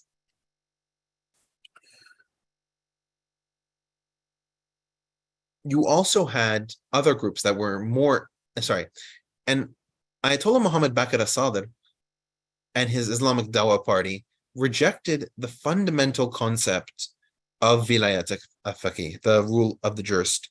And he had written on much of what Khomeini had said throughout the 1970s, arguing that the vilayat, or the guardianship, does not belong to the jurist. And in fact, Shiite tradition has historically said that the Ayatollah should not seek roles in government. They should seek the role of an external moral leader and leave the guardianship to the population. Baqir al-Sadr said on numerous occasions that what he believes in is a democratic process led by the majority of people in the context of a republic, and where the Shiite leadership is consulted from time to time on major decisions. Now, it's worth pointing out that this al-Sadr is related to the founder of Amal, Musa al-Sadr, who went missing, and he's also the father-in-law of Muqtada al-Sadr. However, neither of their policies match his. On the other hand, you have Ayatollah Muhammad Baqir al-Hakim al-Tabatabai. And Tabatabai comes from a long Iranian family, but he spent a significant amount of time in Iraq, and his view was to support the Vilayat al-Faqih. And he founded the Supreme Council of the Islamic Revolution in Iraq, or SIRI. And this organization was a paramilitary group that's, the Islamic Dawah also had a paramilitary group. The SIRI had a paramilitary group that supported Iranian designs on Iraq through the creation of a guardianship of the jurist in Iraq, continuing the revolution that had occurred in Iran into Iraq. And in fact, you can see in 2014, one of SIRI's leaders, Hojat al-Islam, which is the lower level, Omar al-Hakim, visiting Khamenei when he was in the hospital. Khamenei, of course, being the supreme leader of Iran. Most Shiites in Iraq were relatively apolitical as it's possible to be, following the direction of Ayatollah Ali as-Sistani, who's probably the most famous and powerful Ayatollah within Iraq. Now, Ali as-Sistani had his mosque closed by Saddam Hussein in the 90s, and would only begin to be able to take a large and prominent social role after the American invasion in 2003. But his view that the Shiites should practice quietism, staying away from key political decisions in government while making their opinions known on the street, was the dominant position of most Shiites during this period.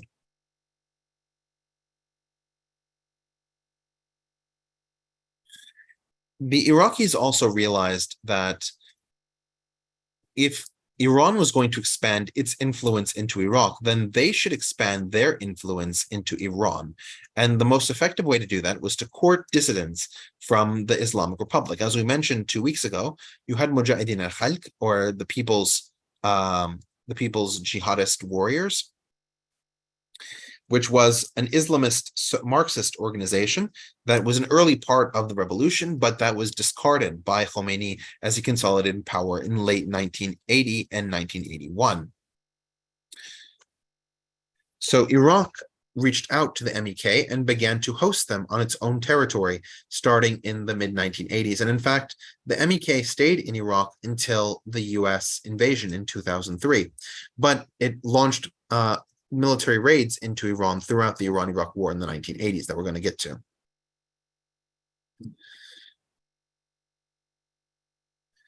And of course, you can also see Saddam Hussein with King Hussein of Jordan. Now, these two individuals are not related at all. It just happens that they both are named Hussein. It's a common Arab first name. King Hussein of Jordan was one of the few Arab leaders that actually maintained a strong relationship with Saddam Hussein and continued that relationship through even the Persian Gulf War. And so we finally get to the Iran-Iraq War. That's the war between Iran and Iraq that takes place from 1980 to 1988. Now, as I mentioned, the Algiers Agreement in 1975 was settled in Iran's favor.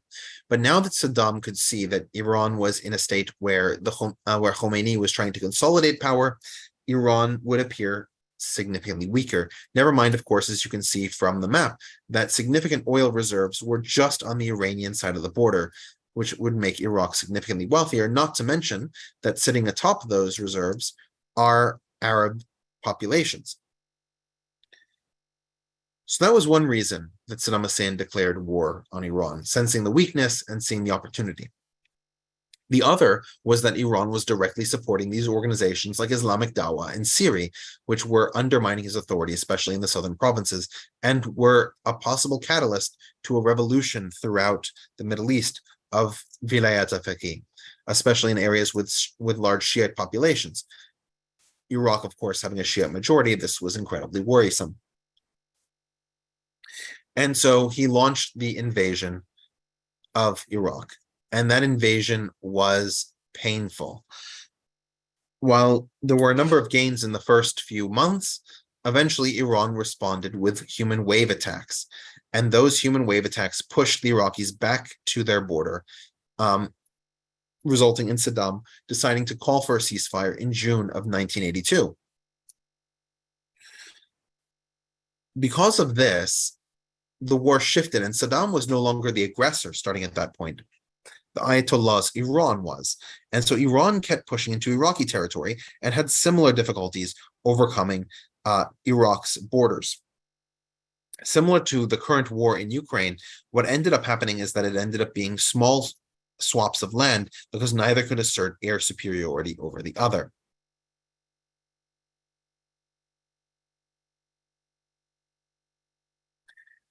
So during this period, Iraq uses chemical and biological weapons against Iranian soldiers, as well as the Kurds, and we'll sort of discuss that in a bit. And Iraq was able to maintain a positive foreign relationship through much of the Iran-Iraq War, because through the latter 3/4 of the war, Iran was the aggressor, despite the international community calling for a ceasefire. Probably the most famous tactic that Saddam used to try and force the Iranians to capitulate was what was called the War of the Cities, where Saddam used his Scud missiles, which are a missile system that is very difficult to aim properly, to cause fear and panic in Iranian cities by raining these Soviet-made missiles down on them. As I mentioned, Saddam Hussein was able to court most of the world in his support. And it's financed him to the tune of $600 billion in order to prevent Iran's revolution from continuing. And we should remember that Bahrain, for example, is a Sunni-run island with a majority Shiite population. That Saudi Arabia has the Qatif region, which is the region where most of Saudi's oil is, with a Shiite majority in that region. And you have numerous other groups that could defect. So the Arab leaders made sure that they supported Iraq financially. The United States also reached out to Iraq, seeing Iran as a much worse enemy for having removed the Shah, who had been their ally, and taking Americans hostage at the embassy in November of 1980. In fact, this is one of those rare instances where the United States and the Soviet Union were on the same side of the conflict, both supporting Iraq.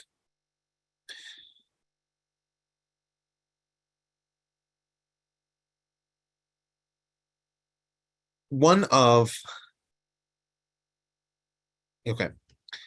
And so when we talk about the war, we should also talk about the relationship that it had to the Kurdish situation. Now, the United States was supplying Iraq with several weapons, but a lot of what they supplied Iraq with were what were called dual-use goods. These are goods where they have a civilian function and a military function. A perfect example would be fertilizer. You can use fertilizer to make crops grow. That's a civilian function, or you can use fertilizer to create bombs.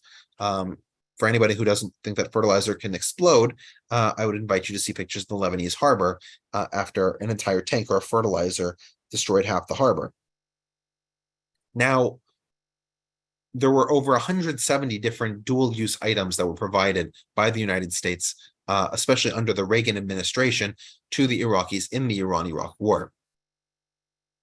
Many of these were useful as chemical or biological weapons, and United States officials were aware that they were used on Kurds, but denied that they had ever instructed or permitted Iraqis to use them in such a way. In particular, the Iraqi attacks on the Kurds came because those Kurds, both the PDK and the PUK, right, both of these different Kurdish parties, reached out to the Iranians and reestablished Iranian funding and sustenance during the war. So, yeah, you can see there Masoud Barzani, who is Mustafa Barzani's son. Still continuing to have good relations with the Islamic Republic. Even though the government had changed to the Islamic Republic, you had a situation where those Iraqi Kurdish parties were now on the Iranian side. Ironically, the PDKI, right, the the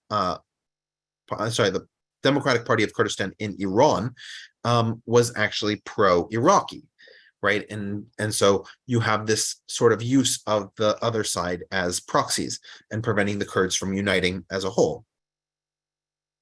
In 1986 to 1988 was when the majority of the violence against the Kurds began, and Saddam Hussein orchestrated it in several different means. Altogether, this was called the Anfal campaign. Anfal comes from a surah in the Quran, the 8th surah, and Anfal means spoils. Saddam Hussein argued that those who attacked the Kurds could take their possessions as spoils in war. And so you have over 150,000 Kurds form into what were called the National Defense Battalions. And those National Defense Battalions were forces of Saddam Hussein that attacked other Kurds throughout the north of Iraq, along with the Iraqi army. The Kurds have a different name for these people. They call them the Jash, meaning that they are traitors, because they attacked other Kurds. And throughout the Al-Anfal campaign, men were generally shot on sight or gassed. Women were often taken, and children were often taken to internment camps. This is a picture of the Baharka internment camp, where a number of women and children went missing. It's believed that women and children, when they were at the camps, were shot there. The most famous part of the Al-Anfal campaign, and sometimes it's classified somewhat separately, is the attack on the Kurdish city of Halabja, or the Kurdish town of Halabja, in which 4,000 people died due to the poison gas used on the town. Many others fled for their lives. Different estimates exist for how many Kurds died or during the Al-Anfal campaign. Most sources put it at between 100,000 and 150,000. The Kurdish regional government today believes it to be 186,000. Another group that was targeted during these northern raids were the Assyrians. Now, as I mentioned, Assyrians, like Tariq Aziz, were part of Saddam's government as long as they accepted an Arab identity, as long as they spoke Arabic, as long as they gave up their ethnic distinctiveness to become Arab Christians.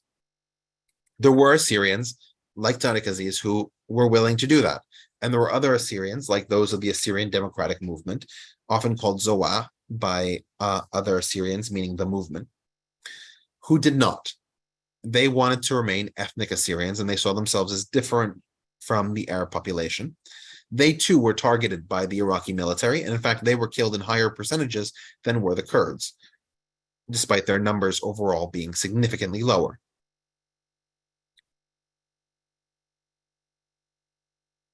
All right, so that's where we'll leave off for next week.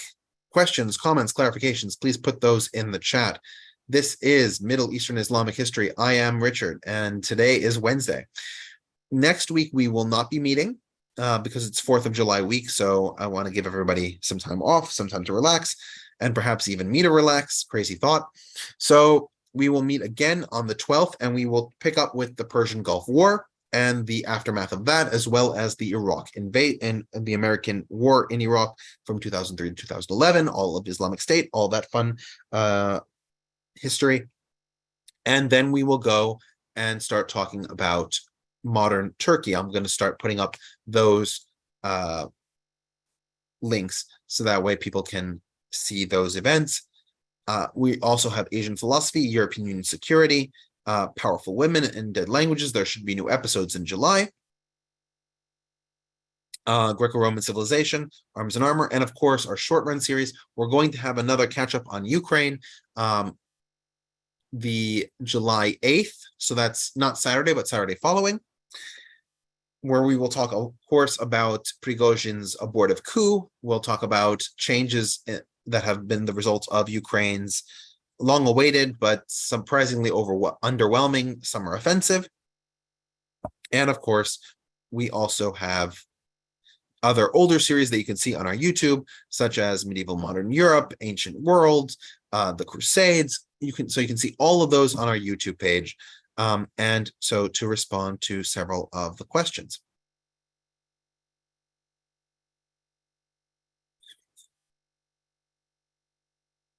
So there was a question so now you can see that the Kurds bounce between, there's a question, weren't the Kurdish more pro-communist? Why are they now Western aligned? You can see that they keep bouncing back between different groups that supported them and different groups that didn't. And so you have them patronizing the groups that would support them. You also have, for example, the United States didn't criticize the killing of Ayatollah Assadr in 1980 because Islamic Dawah was considered a pro-Khomeiniist terrorist organization, and the United States was very virulently anti-Khomeini at that period. So you have these sort of shifting loyalties as the American and Soviet positions in Iraq go back and forward.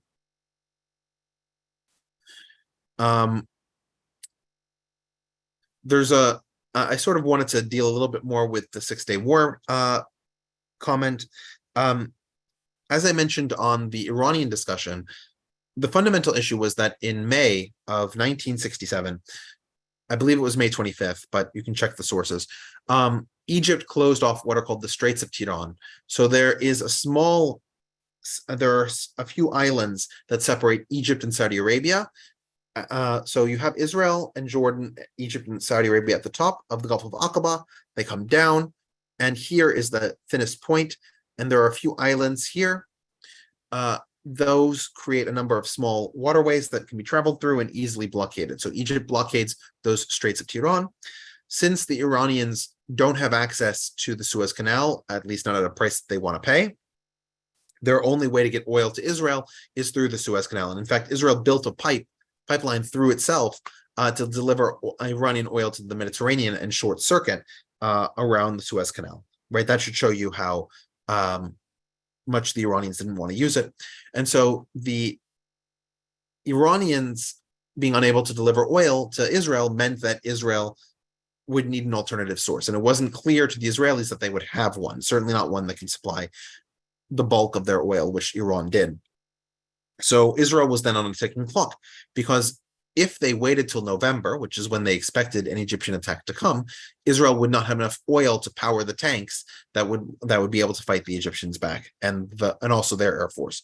So they decided to preemptively attack on the 5th of June, 1967, in order to have enough oil that they could actually fight the war. There's a comment, I was always fascinated by the largest oil deposits in Venezuela. It's right there, but we choose to buy in the Middle East. The reason we don't buy oil from Venezuela, generally speaking, is because it's what's called sour crude. It's a type of oil that requires an incredible amount of refining to make it useful.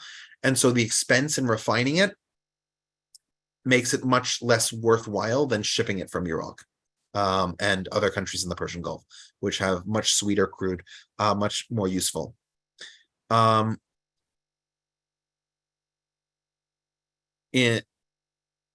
In fact, it's a weird irony that Venezuela right now, and historically always, has needed the United States in order to make sour crude useful, despite, of course, Maduro and the leaders of Venezuela now having an adversarial relationship to the United States.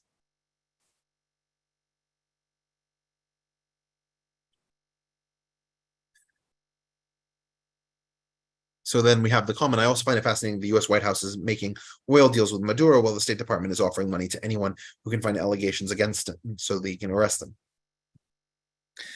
The reason that we do those arrangements with Venezuela is because we want to produce more crude so it lowers the price in the world market.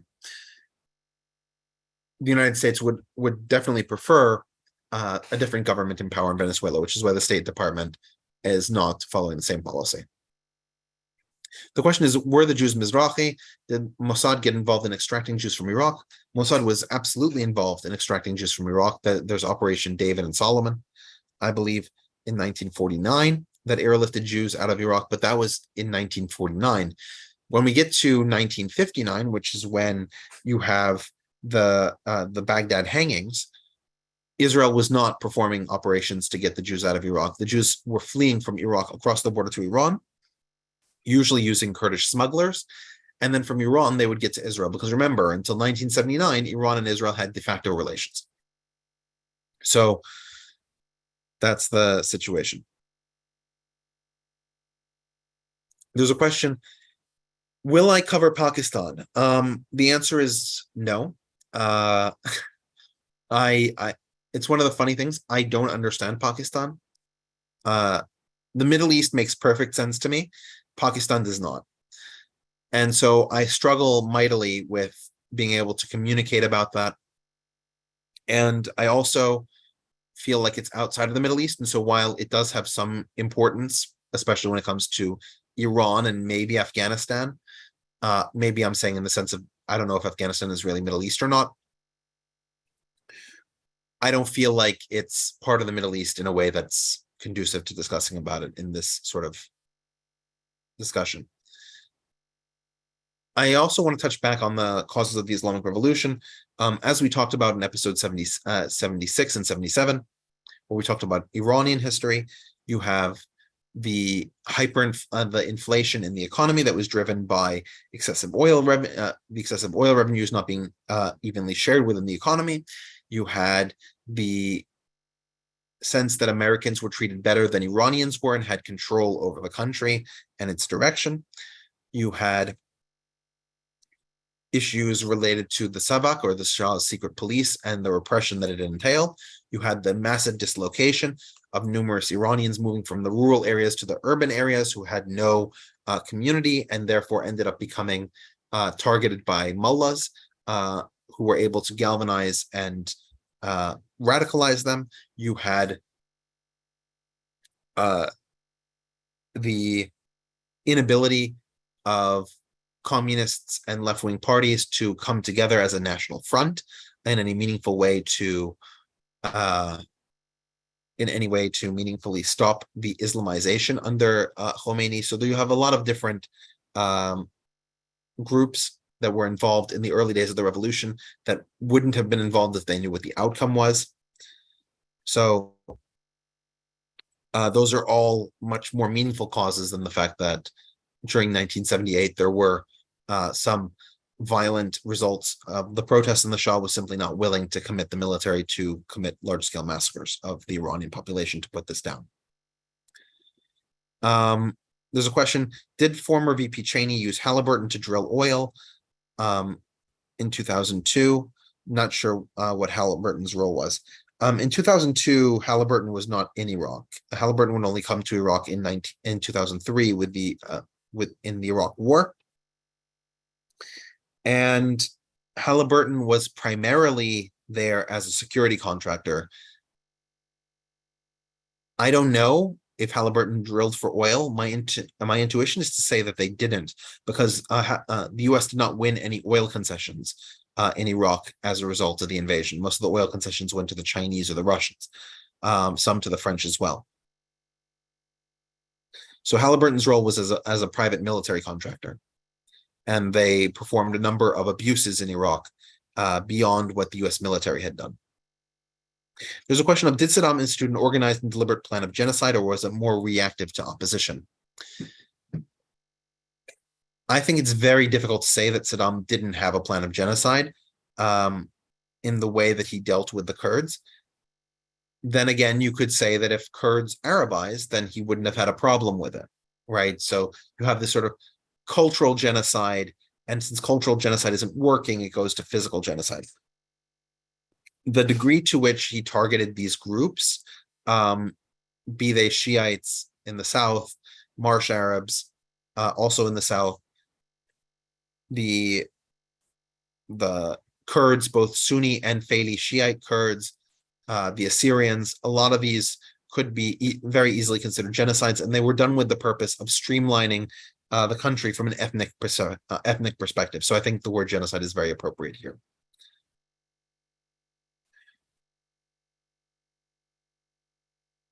There's a question of how long does it take for you to create the presentation? And how do you balance that with work and fiance and other responsibilities? I know what I want to say. So most of the time spent with the presentation is actually just finding the pictures and making it look pretty. So that's probably about 10 hours a week. And that's how that ends up balancing out. And of course, Eid Mubarak for those who celebrate Eid al-Adha, also known as Qurban Bayram. So, yeah, so I think that covers all of the questions. Thank you also for the kind words, those of you who have said that. And of course, you can find all of our material on our YouTube page. I hope that you go there and see some of the earlier presentations, and I will see everybody in 2 weeks, if not sooner. No, sorry, a week and a half for Ukraine, but 2 weeks for this. All right. Thank you, everybody. And